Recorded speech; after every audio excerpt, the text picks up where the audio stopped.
you doing, camera fans? Today I'm actually making two videos. One is going to be my standard video that's with the music, and there's another video that is a little bit different. I want to talk to you about a camera that I've recently acquired, and it is quite different than any other camera that I own, and it is not working. Okay, so a little bit of background story. About 2 years ago, this guy I work with, he was digging through his deceased grandfather's stuff, and he found a camera. His grandfather had it forever, and he brought the camera to me and he asked me about it. I did a little bit of research on it, and it turned out that it was a German camera, and the name of that was Robot. So anyways, there was film in that camera. The film was shot in 1950, and it was sitting in a camera since. So for what, almost 50, 60 years, it's been sitting in a camera. So I got the film out, and it was curdly as hell. He couldn't make it straight, or couldn't make it cooperate. So I talked to this guy on one of the internet forums.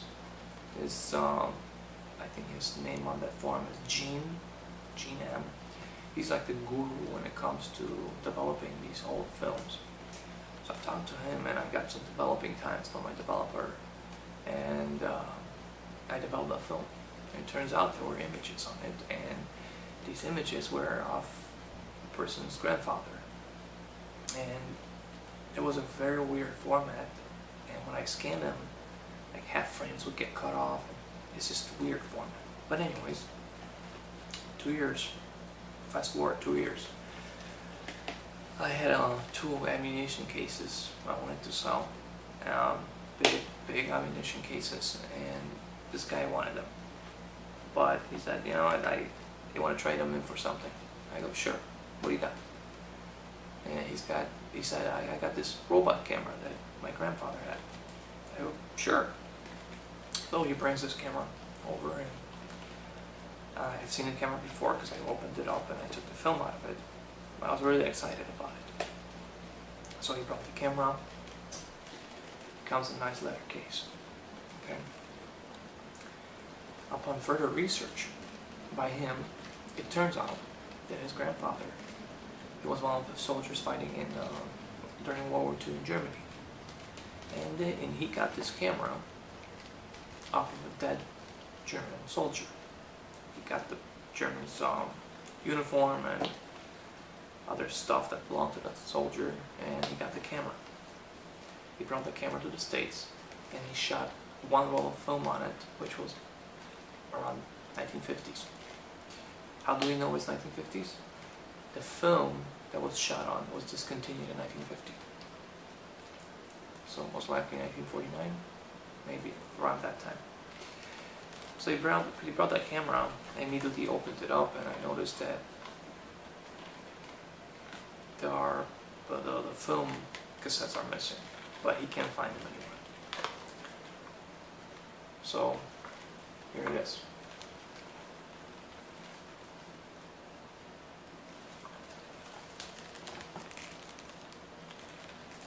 What's interesting about it is that this particular camera was used by Luftwaffe, or German Air Force, and it was mounted on a gun in an aircraft. Hence, the big winding knob. It was big because the airplane pilots were wearing gloves, and normally this would come with short winding knob, and they would not be able to grasp it to wind the film. So they had this big old knob on it. Another interesting thing is, we know it's was used by Luftwaffe, because if I can get nice, it says right there.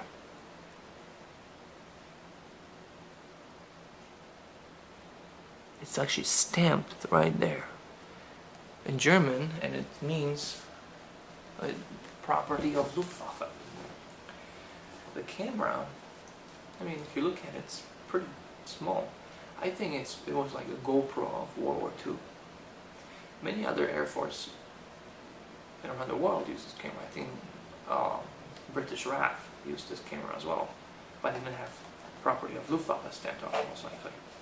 It's a screw mount lens. It's card size Jenna Zonar f4, 7.5 centimeters, so 75mm lens. Maybe this lens is not original. Maybe this lens wasn't used in an aircraft, but for sure the camera was. Another thing that confirms the theory is that in the back it has some stamps, and there's a letter F. The letter F was like an approval mark for the camera to be used in the aircraft. Too bad the camera doesn't work. Too bad it's missing cassettes. And too bad you can't really fix it. Well, you can. I talked to this guy, he's supposed to be a robot camera specialist. But he told me just to look at it, just to see what's wrong with it, will be $150. I ain't paying $150. I'm gonna keep it as is. It has historical value. And, I mean, I'm gonna be able to use it. Too bad. I know I usually say that I only buy cameras that I can use. This I can't use, but it's still an amazing camera. And the lens is all fogged. There's haze, there's all kinds of crap in that lens. But it still focuses smooth. The aperture ring is still very smooth. Based on the serial number of this lens, it was built around 1939, 1940. Check that out. There's a website, you can do that. What else about this camera? Well, it took 24 by 24mm pictures. That's why when I originally developed the film and tried to scan it on my 35, it wouldn't work, because it took 24 by 24. The Leica standard was 36 by 24. So they took basically 3/4 of the frame for one picture. So I think the camera was capable of taking 50 shots on one roll.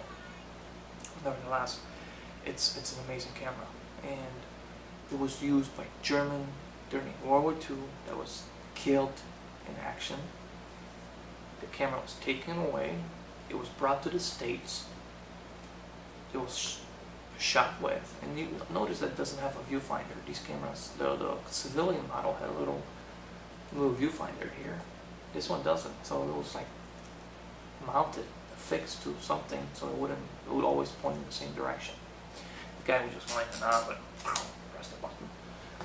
And so the person's grandfather shot one roll of film, not even an entire roll of film.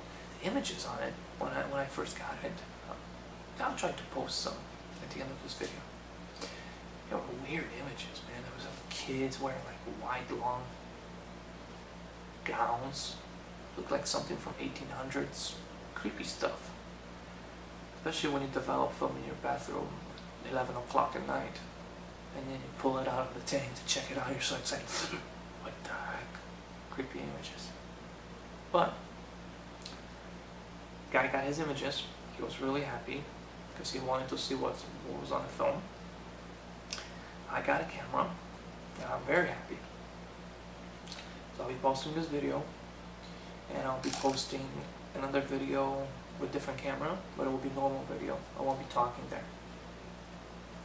This is one of the few videos where I actually talk where you can see my face. You can see the shutter. The shutter's opening, but the timing doesn't work, and the winding up spring inside is busted somewhere. So, lens back on.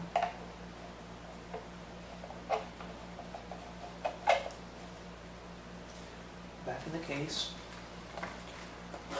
where it's gonna sit for now. See what happens. Maybe one day somebody will be willing to fix it, but I'm not paying $150 just to get it looked at. $150 to fix it, yeah, I'll pay that much, but not for an estimate. No way. So this is my newest addition to my camera family. You'll be really happy.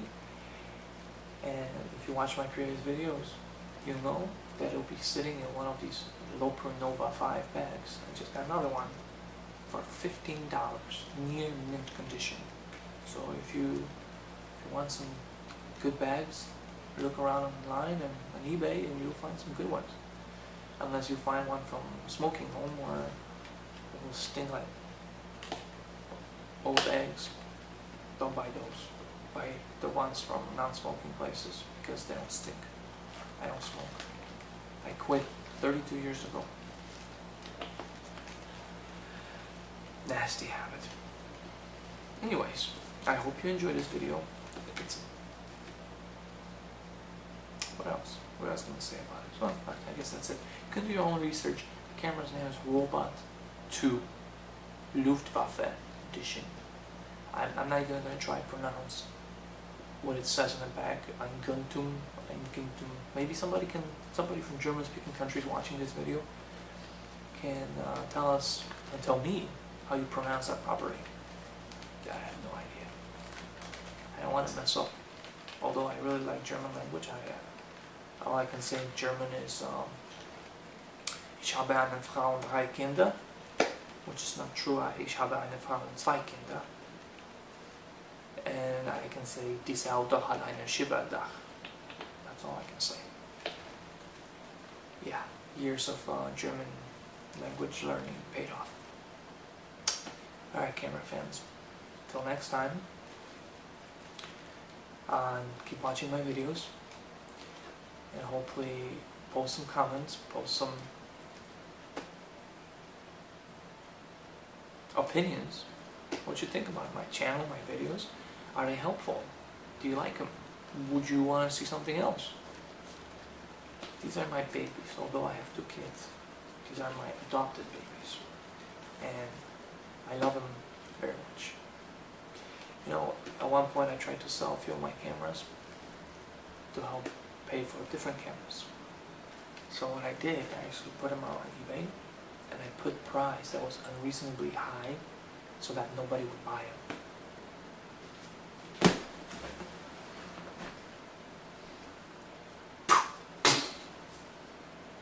Why would you do that, right? Yeah, I'm not gonna sell my cameras. When I die, they can bury me with them. Until then, they're staying with me.